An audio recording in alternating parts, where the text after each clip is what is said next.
Bonjour à tous, merci de nous rejoindre dans l'actualité. Le Conseil constitutionnel publie les résultats définitifs de l'élection pour le renouvellement de la moitié des membres élus du Conseil de la Nation tenu samedi dernier.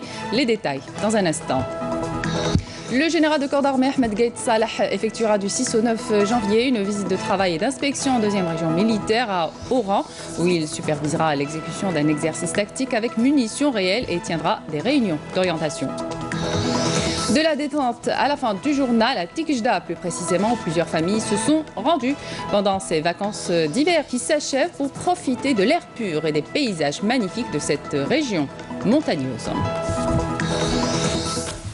Bienvenue à tous. Le Conseil constitutionnel a publié vendredi, hier soir, dans un communiqué, les résultats définitifs de l'élection pour le renouvellement de la moitié des membres élus du Conseil de la Nation tenu samedi dernier, confirmant les résultats provisoires annoncés lundi, à l'exception de ceux des wilayas de Ouargla et d'Ilizi. Le Conseil constitutionnel a enregistré le dépôt de 5 recours par des candidats ou leurs représentants dûment habilités émanant des wilayas de Ouargla et d'Ilizi, Tipaza et Tlemcen. Le Conseil a décidé de la non-recevabilité du recours introduit par la wilaya de Tlemcen, vu l'article 191 alinéa 3 de la Constitution, lequel stipule que les avis et décisions du Conseil constitutionnel sont définitifs. Sur les autres recours, au nombre de 4, un recours recevable en la forme est rejeté au fond pour défaut de base légale, 3 recours recevables en la forme et au fond, conformément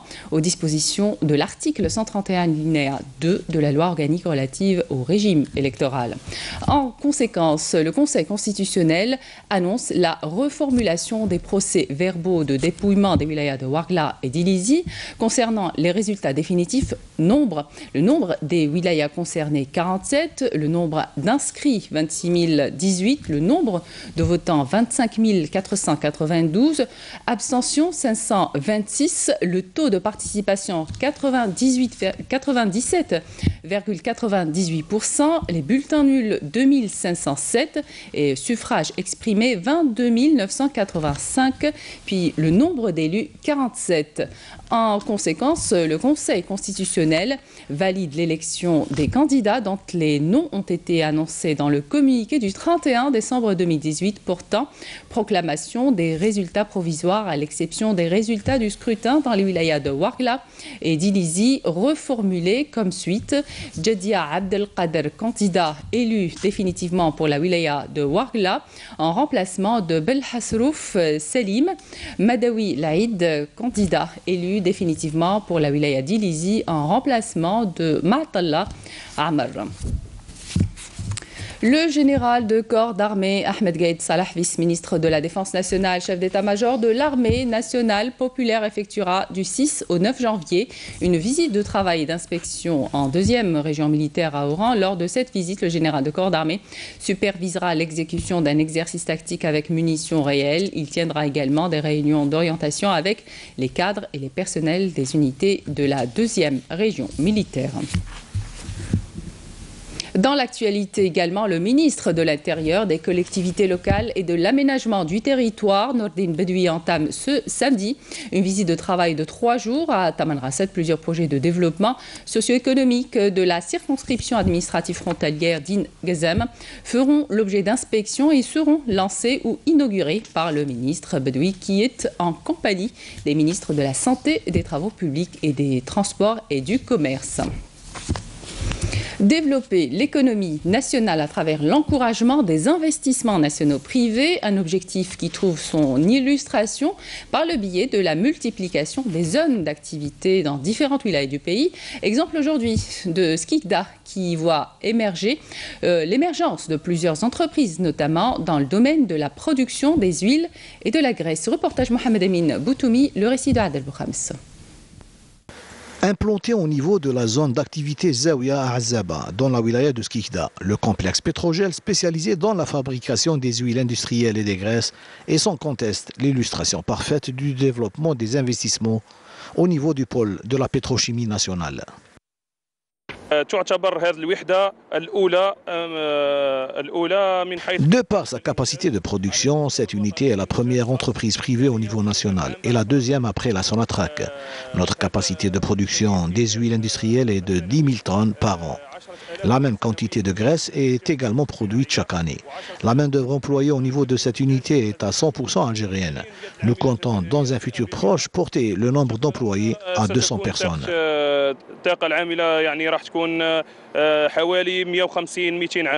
Nombreuses sont les entreprises à accaparer leur part du marché national, à l'image de l'entreprise Sifco, spécialisée dans la fabrication du carton, qui a réussi à rénover sa chaîne de production et du coup augmenter sa production suite à la croissance de son chiffre d'affaires. Auparavant, nous ne produisions que 5 à 6 000 tonnes par an, une production que nous avons pu augmenter jusqu'à 10 fois plus après l'acquisition d'un nouveau matériel qui nous a permis également d'améliorer la qualité de nos produits.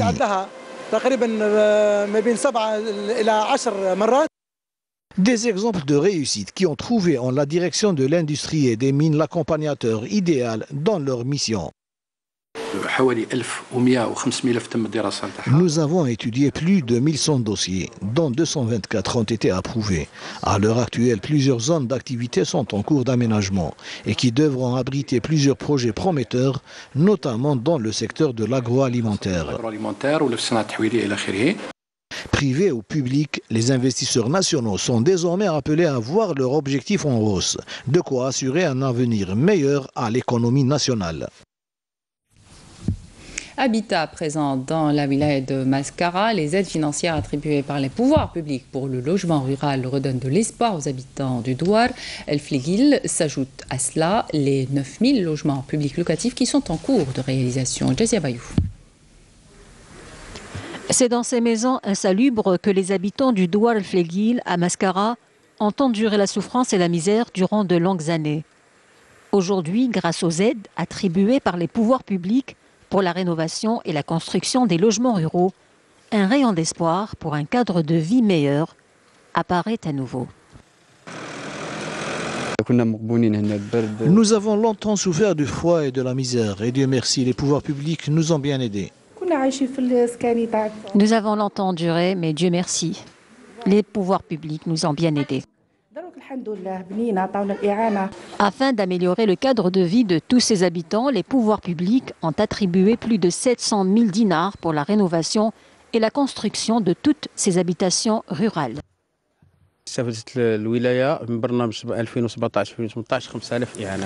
La wilaya a bénéficié de 5 000 aides financières durant l'année 2017-2018. Plus de 4 700 décisions ont été attribuées à leurs bénéficiaires. Les 314 restantes seront attribuées incessamment. Une autre formule, le logement public locatif. Ce projet en cours de réalisation qui compte 9000 logements est en stade de finalisation. La wilaya de Mascara a bénéficié d'un quota considérable de logements qui s'élève à plus de 40 000 unités, dont 17 000 pour les logements sociolocatifs. Ajoutez à cela 9 000 logements qui sont en cours de réalisation. L'attribution des logements se fera une fois les raccordements et les travaux de l'aménagement extérieur seront finalisés. Qu'il s'agisse de construire des logements décents ou d'attribuer des aides financières pour le logement rural, l'objectif est le même, améliorer le cadre de vie de tous les habitants. Troisième et dernier jour des États généraux du sport organisés à la SAFEX à Alger. Spécialistes et experts sont revenus sur l'importance de pratiquer du sport. Un atelier sur la thématique sport et santé a été organisé. Reportage Mansour Sabah, le récit de Badia Amarni. Le sport, c'est la santé, d'où une prise de conscience dans la société de la nécessité de pratiquer une discipline sportive pour se maintenir en forme. Une réalité qu'ont appuyé les experts qui ont insisté sur l'importance de faire du sport et de combattre la sédentarité, source de nombreuses pathologies. Dans cet atelier sport et santé, nous avons abordé deux thèmes importants. La sédentarité et la médecine du sport. La sédentarité cause beaucoup de maladies, dont la prise en charge coûte cher à l'État.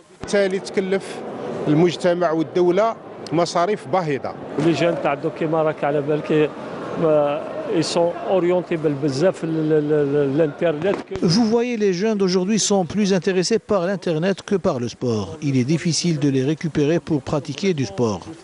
الصحة البدنية والصحة النفسية والصحة العقلية. Grâce à la pratique du sport, la santé physique, psychologique et mentale ne peuvent qu'être bien.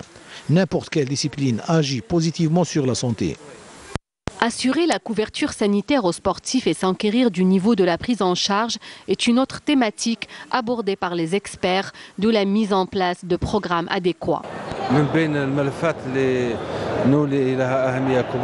La couverture sanitaire figure parmi les dossiers pour lesquels nous accordons une grande importance.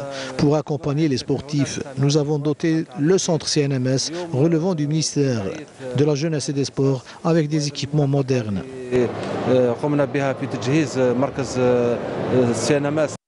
Le ministre de la Jeunesse et des Sports, Mohamed Hattab, avait indiqué à son ouverture que la tenue de la première édition des États généraux du sport constitue le point de départ d'un travail commun au service du sport de haut niveau.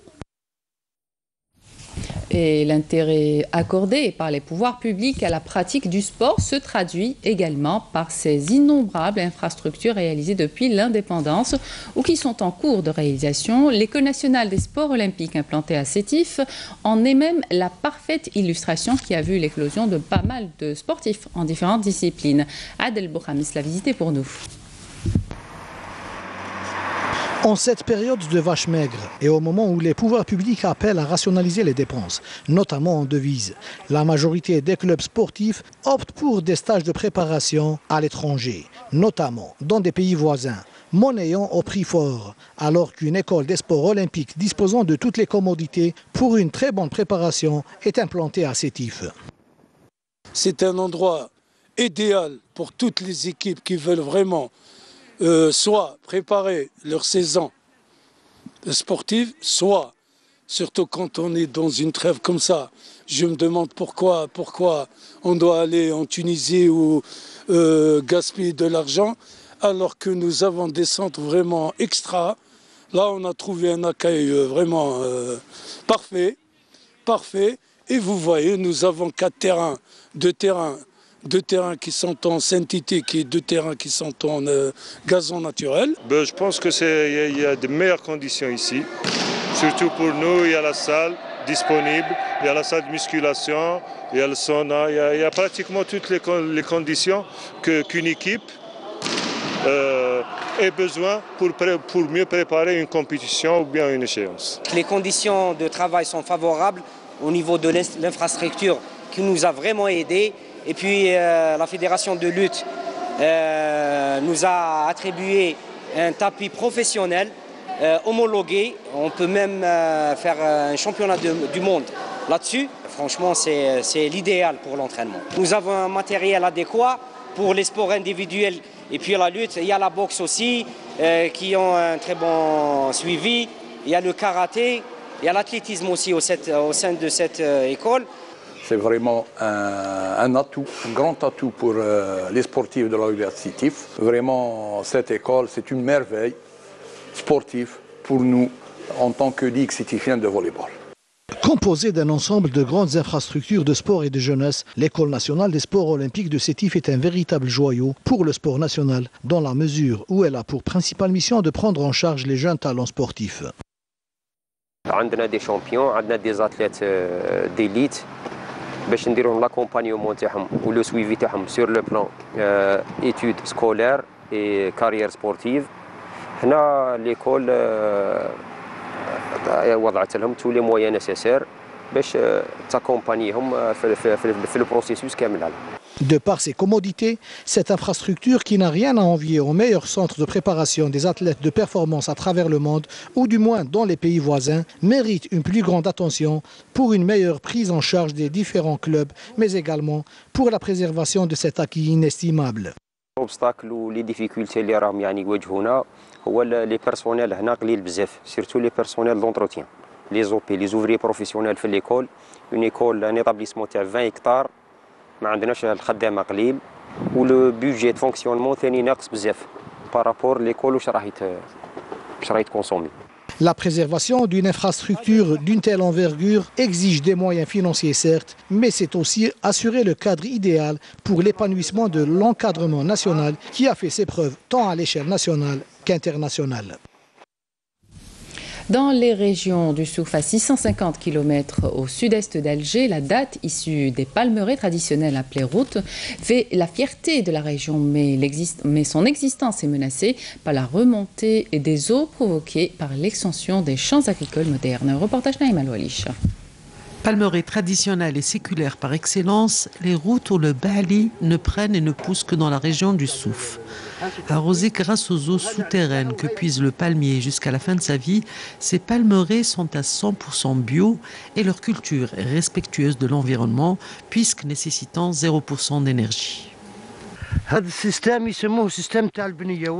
système, on l'appelle bnia. On plante le palmier à l'intérieur de l'eau du puits. Cette méthode est utilisée pour que le sable n'atteigne pas le plant jusqu'à ce qu'il grandisse et devienne palmier. Le plant est au centre de l'eau. C'est pas nous qui apportons de l'eau au palmier, c'est lui-même qui puise de l'eau du puits. Et il met 2 ans pour grandir. Nous sommes en train de séparer la bonne date de la moins bonne. On passe ici le premier choix, le deuxième choix et le troisième choix qui est destiné principalement aux bêtes. Il existe dans la région du Souf seulement 300 000 palmiers routes, soit 7,5 de la production locale des dattes qui se chiffre à 1,2 quintal par an. Ce chiffre risque de s'amoindrir davantage à cause de la difficulté et du manque d'aide apportée à cette phonéciculture patrimoniale classée en 2014 par la FAO. Cette production est numéro 1 parce que c'est bio et c'est très demandé par l'Union européenne. La date du route coûte un peu plus cher que la date ordinaire qui existe aussi au Souf. Et ce système route qui est très productif en même temps, très demandé sur le marché international. Pour que la culture du route puisse se développer, il faut soulever des dunes de sable, niveler les espaces en creusant des puits où prendra le futur plant. Un investissement à moindre frais si l'on veut sauver une culture millénaire. L'actualité à l'étranger à présent, dans ce résumé signé Nassim Imloul. Voilà. Près de 30 000 personnes ont trouvé refuge dans des centres d'évacuation à la suite des inondations et des pannes de courant causées par le passage dans le sud de la Thaïlande de la tempête Babouk qui a épargné les îles très touristiques du Golfe. Babouk, première tempête tropicale à frapper le royaume depuis 30 ans, a entraîné des vents violents soufflant jusqu'à 75 km/h, des vagues de 3 à 5 mètres de haut et des pluies torrentielles provoquant de nombreuses inondations. À l'issue d'une réunion des pays du groupe de Lima, à l'exception du Mexique, 12 pays de l'Amérique latine et le Canada ont signé une déclaration destinée à coordonner une série de mesures à l'encontre du pouvoir de Caracas, demandant au président socialiste Nicolás Maduro de ne pas débuter son nouveau mandat prévu le 10 janvier et de céder le pouvoir au Parlement, seule institution contrôlée par l'opposition. De son côté, Nicolás Maduro accuse la Maison-Blanche de tenter de le faire chuter avec l'aide des gouvernements colombiens et brésiliens. Le président des États-Unis, Donald Trump, a une nouvelle fois défendu bec et ongle son projet de mur à la dangereuse frontière sud des États-Unis, avertissant qu'il était prêt à un shoot-down et à ce que la paralysie partielle de l'administration fédérale dure plusieurs mois, voire plus d'1 an. Les résultats partiels du championnat de Ligue 1 mobiliste de football à l'issue des matchs de vendredi pour le compte de la 16e journée devant se poursuivre et s'achever aujourd'hui. Alors le Ned Hussein s'est incliné devant le CS Constantine à but à 0. Le Cap Bolbar-Erich s'est imposé de 3-1 face au MC Oran. Le Mobejaya Olympique de Médéa en fait match nul, 1 but partout. Même résultat pour le AS Saïn Lila et le CR Belouizdad. L'USM Belabès s'est imposé de 2-0 face à l'ES Sétif, le derby Tajnant USM Alger 1-0 et enfin la JS Saoura s'est incliné devant la JS Kabylie d'1-0. Et puis pour ce samedi 5 janvier, le Paradou AC rencontrera le MC Alger à 17h45 au stade Omar Hamadi à Alger. Et puis il y aura du judo cet après-midi à la salle Hacha Hassan avec le coup d'envoi du championnat national de judo senior retransmis en direct à partir de 15h. sur Canal Algérie. Direction Tiqjda, à présent, où plusieurs familles se sont rendues pendant ces vacances d'hiver qui s'achèvent pour profiter de l'air pur et des paysages magnifiques de cette région montagneuse et de la Kabylie. Reportage Leila Mahtoud, commentaire Soumaïa Zalouali. C'est bientôt la fin des vacances d'hiver. Le compte à rebours a commencé. Les visiteurs de Tiqjda profitent de la beauté de cette région avant le grand retour sur les bancs d'école pour certains et la reprise du travail pour d'autres. En attendant, ils profitent de cette beauté à couper le souffle. Nous avons profité des vacances d'hiver pour nous rendre à Tiqjda et profiter de ces paysages féeriques. Nous sommes venus respirer un bol d'air frais et pur et profiter de la beauté du site. Cette région me plaît beaucoup. Je suis venue en compagnie de mes copines. Je suis venue avec mes amis et mes cousines pour nous reposer.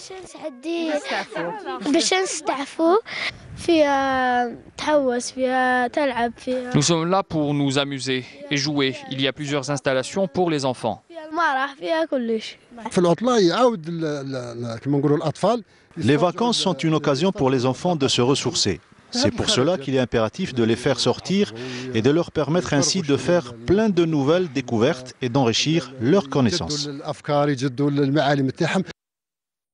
La station climatique de Tiqjda demeure la destination par excellence des familles à la recherche de repos sur les cimes du Durdura pendant les vacances d'hiver. Quand le temps n'est plus une contrainte, on apprécie mieux la vie. C'est la leçon retenue par ces jeunes touristes que nous avons rencontrés au Tassili Nadjer.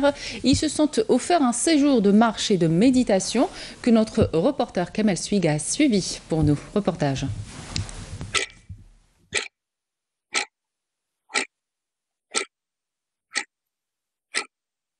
Nous l'avons entendu sur toutes les lèvres de celles et de ceux qui ont foulé le désert.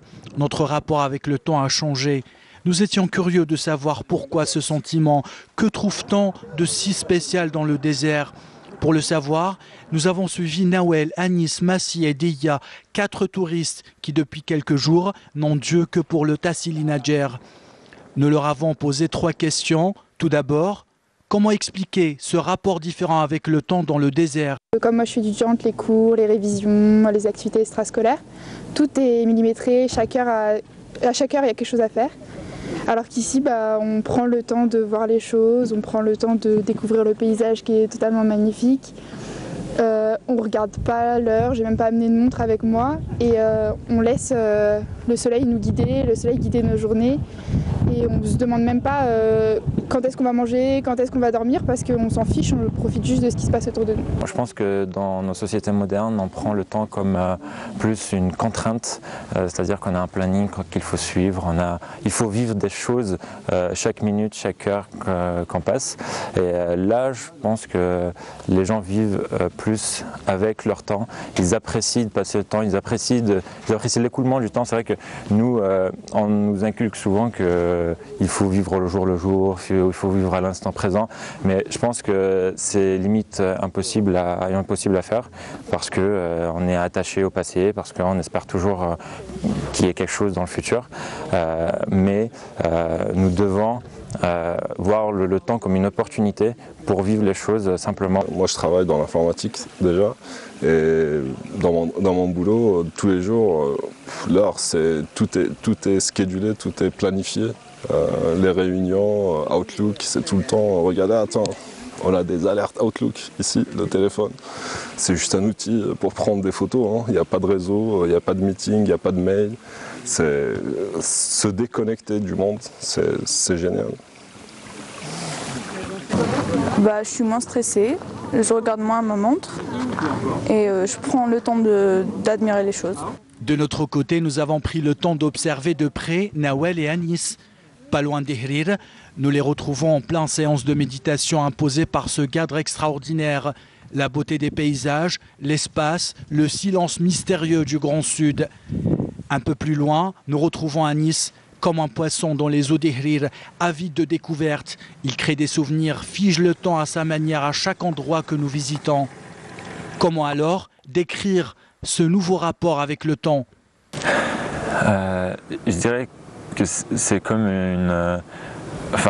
c'est comme si on perdait quelque chose, on perdait un nœud qu'on avait, et quand on s'ouvrait un peu à tout ce qu'il y a autour de nous, et quand on se laissait faire au fil du temps, sans avoir de barrière ni de but précis, mais ce manque de but ou de contraintes permet d'apprécier juste ce qu'on fait. Nawel et sa dose quotidienne de musique, à sa manière, elle prend du recul, observe et médite. Nous étions curieux de savoir comment profite-t-elle de ces moments. Je pourrais passer toute ma journée ici, à regarder le paysage, à profiter, à enregistrer un maximum d'informations. Le calme qu'il y a ici, c'est fou. Il n'y a pas de pollution sonore, de pollution visuelle, c'est juste la nature, les bruits de la nature et le calme. En espace de 4 minutes, nous aurons résumé à notre façon l'aventure de plusieurs jours vécue par ces touristes dans le Tassili Nadjer. Si vous voulez vivre pleinement cette expérience, il faudra s'y rendre à Janet. Ainsi s'achève notre édition. Merci de votre attention. Tout de suite, les prévisions météo avec Furiel Chir. Ce soir, vous retrouvez Zohar Benzemaled pour l'édition du 19h. Vous pouvez toujours nous suivre sur les liens qui s'affichent sur votre petit écran. Excellente suite de programmes sur Canal Géry.